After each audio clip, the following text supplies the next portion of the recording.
इमरान खान ने इस मुल्क को इज्जत दी है, इस मुल्क को इमरान खान ने पहचान दी है। वो इस मुल्क का नाम इमरान खान और पाकिस्तान को आपस में जुदा नहीं हो सकती। इसलिए अगर कोई कहता है कि इमरान खान जो है ना उसका नाम जो है ना मिट जाएगा, या कोई कहता है कि वो सिक्योरिटी रिस्क है, तो मैं इसकी मजम्मत करता हूँ। इमरान खान इस मुल्क का सही मानों में हीरो है। इसने इस मुल्क को पहचान दी है, इस मुल्क को इज्जत दी है, और इस वक्त जो वो जद्दोजहद कर रहा है वो इस मुल्क की आवाम की हकीकी आज़ादी के लिए जद्दोजहद। सबसे बड़ी पॉलिटिकल पार्टी है, इसके रहबर और रहनुमा और लीडर चेयरमैन, चाहे वो जेल में चाहे वो जेल से बाहर है, वो इमरान अहमद खान नियाजी है। मुल्क के 70% अवाम उसके साथ जुड़े हुए हैं। वो मुल्क, कौम और जमहूरियत के लिए इस वक्त सियासी बुनियादों पे बनाए गए केसेस में बंद है। हमारे साथ जो कुछ गुज़श्ता अरसा में हुआ है अवाम को बताना ज़रूरी है। 180 सीटों से 91 के साथ बैठे, आज 76 रह गए। रिजर्व सीटें ली गई, औरतों बच्चों पे जुल्म हुआ। हमारे साथ जो ज्यादतियाँ हुई हैं वो अपनी एक दास्तान है। हमारी अपनी घर की सीट भी चली गई, हमने कुछ भी नहीं कहा। हम सब्र करते रहे कि मुल्क में जमहूरियत हो।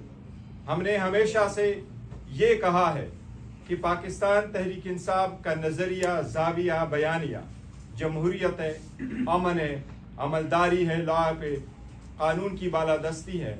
और खान साहब ने हमेशा कहा है पाकिस्तान भी हमारा, फौज भी हमारी। जब मई 2025 में सख्त वक्त आया तो बावजूद इसके कि हम किन सख्तियों से गुजर गए थे, हम पाकिस्तान के साथ रहे, अवाम के साथ रहे, अफवाज पाकिस्तान के साथ रहे।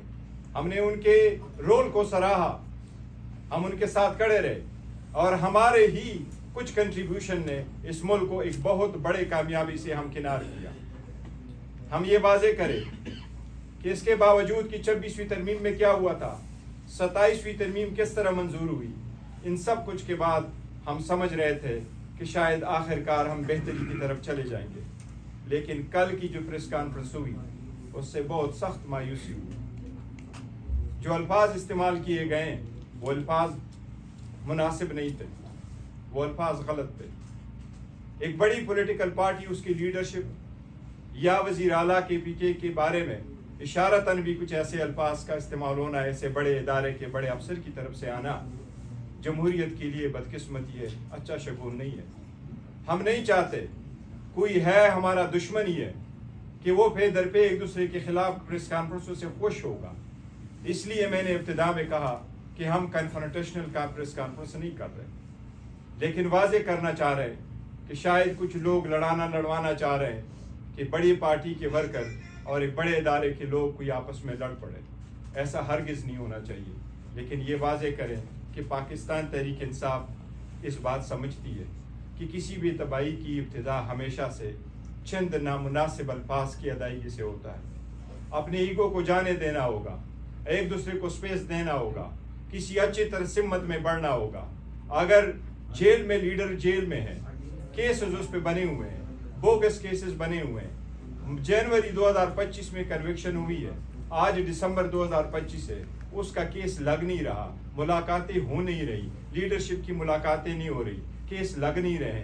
हम तो पहले ये बयानिया लेके जा रहे थे कि खान साहब को रिहा करो, और यहाँ तक आ गए कि खान साहब से मुलाकात करो।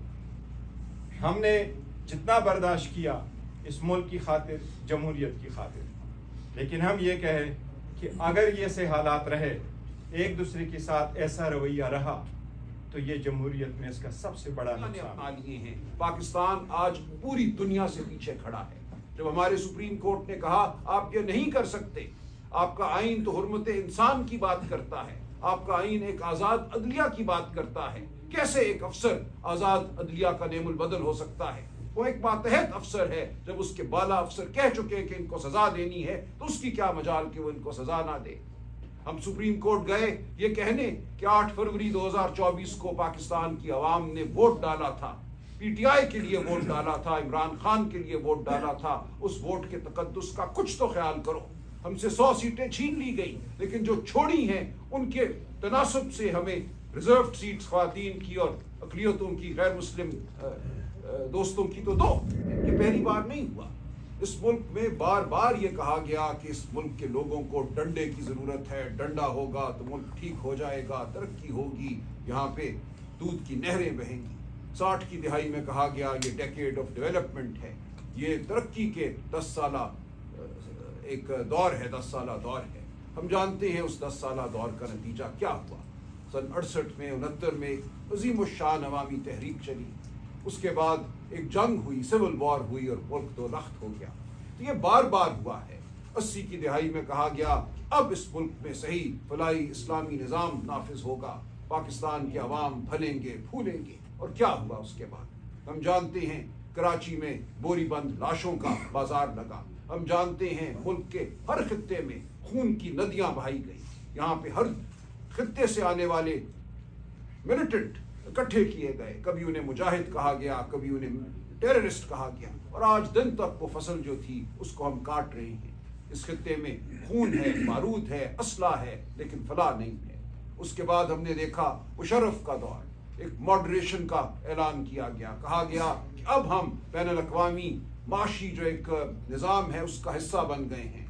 यहाँ पे बहुत इन्वेस्टमेंट होगी, यहाँ पे फैक्ट्रियाँ लगेंगी, यहाँ नौजवानों को नौकरियाँ मिलेंगी, यहाँ सेहत होगी। और उसके बाद जब जाने का वक्त आया तो इस मुल्क में एक अस्पताल में बिस्तर भी नसीब ना हुआ उस शख्स को।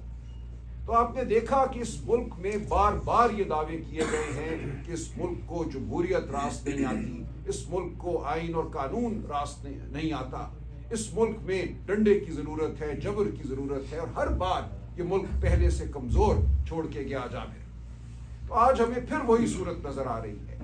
रौनक है, एक नशा है ताकत का, एक लम्हे में होने वाले जो वाक़यात हैं उनसे एक बहुत बड़ी तस्वीर कशी कर ली गई है। देखिए पाकिस्तान आज कहाँ खड़ा है, हमें ज़रूर ये बात करनी चाहिए।